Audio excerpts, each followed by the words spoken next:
quite a bit has happened since we spoke in November. You've got a full-length self-titled release on Standby Records and a new music video, Kids of America. Can we expect some new tracks in the set list that were not on the Scene Is Dead set list? Yeah, we started playing In My Chest Was a Grave, which is like my favorite song off the record, so we started playing that. And select shows we played on Cross Your Legs, and we're still waiting to whip out Bullet, but we have a really rad arrangement on that song too. So. Okay, I think you pretty much answered this, but outside of Generation Fuckstar, what other songs do you favor during your live performance? I mean, In My Chest Is a Grave is just my favorite song. It's just I connect with that the most. Yeah, Generation just, I mean, that gets the best response, and it's just over the top, the best. Okay, is the new release available for purchase at the shows? Yeah, we have physicals at all the shows, and then obviously like the records on iTunes. And it sold out a few nights ago, correct? Yeah, they've been blowing through them. It's exciting. That's good. And it's also available on iTunes? Yeah. Okay. The Kids of America video debuted last night, March 28th.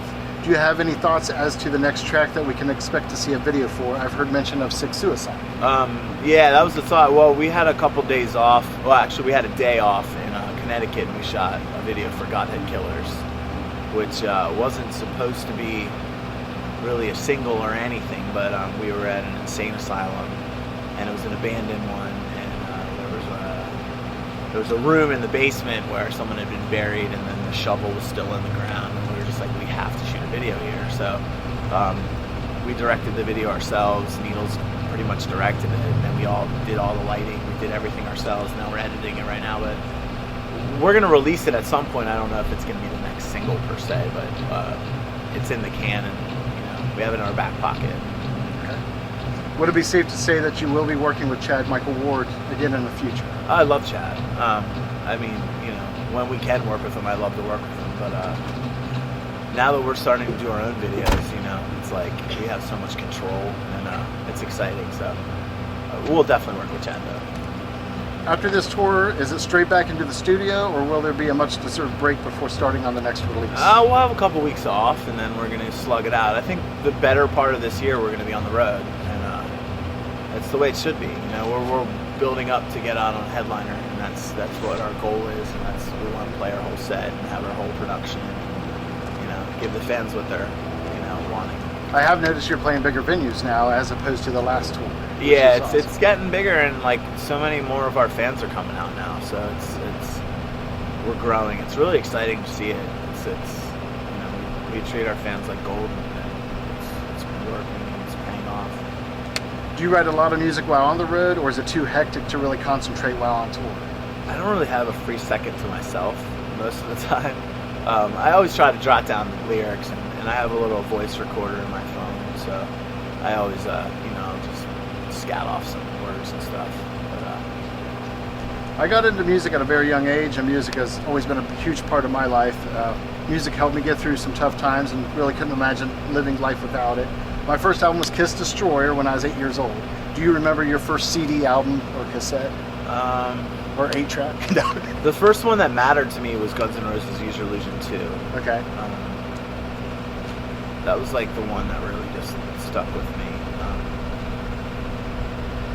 I think that's pretty much the album that I remember, like first CD. What band did you really get into when you first heard of them, only to be let down on a later release?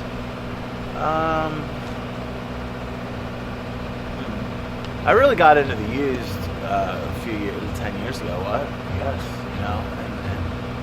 And then to me the material after the first two records, once Brandon left, like I just didn't like it as much. I mean, I still like the Used, but and I felt the same way about My Chemical Romance. I loved Three Cheers and I loved Black Parade, and then after that they just turned into this commercial like cookie cutter band, which I just thought stripped away everything that was special about them in the first place. Do you find yourself more open to other genres of music now than when you were younger? I think there's great songs in every genre. I think it's silly to be closed-minded to what else is out there. I always want to find something bigger and better, and if it's great, it doesn't really have to. greatness doesn't have a label, you know. And I mean, there's just stuff in country that I can appreciate, just like Shania Twain songs, which is so cheesy for someone like me to say, but there's great songwriting, there's great harmony in there, there's great lyrics, and it's like it's relatable. So don't pigeonhole yourself. You're not cool. I will admit, I was like that at one time. Yeah. Like it was nothing but like Metallica, Megadeth, and Slayer, and nothing else. You know. No, I had that phase too with like Pantera and stuff like that. But I don't know. The more you realize that, the more that you can learn and take from for yourself, I think the more you're gonna want to like see what else is there. Was there a band that you tried to push on all your friends in middle school or high school? Ironically, like Eminem was someone that like I would always be like, dude, you gotta hear them, you know, and I think a lot of people were scared of it. A lot of people were scared of like Manson when he came out. And to me, I found such just great character and great lyrics and just reckless abandon in them, and I just it kind of like. They kind of said stuff that I always kind of wish I could have said, you know, and I always felt like when I have that voice loud enough, I want to make that for somebody else. You know? The first time I was annihilated drunk with room spins, I remember Metallica's Ride the Lightning playing. Are there key moments in your life where you remember specific songs or bands playing on the stereo? I think the first time I was like stoned, they had Dark Side of the Moon playing, and I remember I was chewing. That's the worst cottonmouth ever, and I was like chewing oatmeal just out of a thing. It had no water, and it was just dried chewed oatmeal. And I remember just chewing forever, and I just started laughing. I was like, I can't chew, I can't swallow it. It just wouldn't go down. But I remember Pink Floyd would, and that's really like what I realized that Pink Floyd was all, you know, hallucinogenics and all that stuff was like what brought them out. But I think that introduction to Pink Floyd kind of like made me really kind of interested in that whole world, because obviously they were on a lot of drugs when they wrote that stuff. Same with the Doors too. You know, it really helped me understand their mindset when they were putting these albums together. Let's say that Davey Suicide was born in 1953. You would have been the front man for what band in the 70s? I would have been Elvis. You would have been Elvis, okay. No, I don't know. That would have probably Well, I mean, that's fine. No, It's like Zeppelin, maybe? No, I wasn't a Zeppelin guy.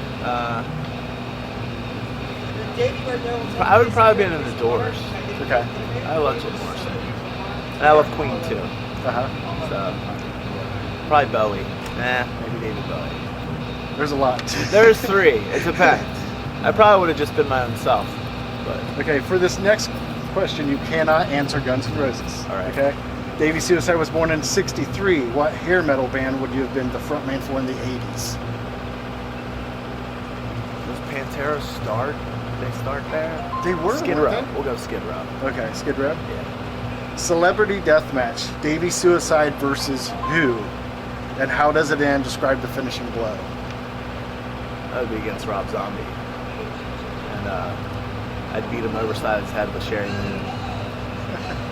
I'd say, can we tour together? I love Rob Zombie.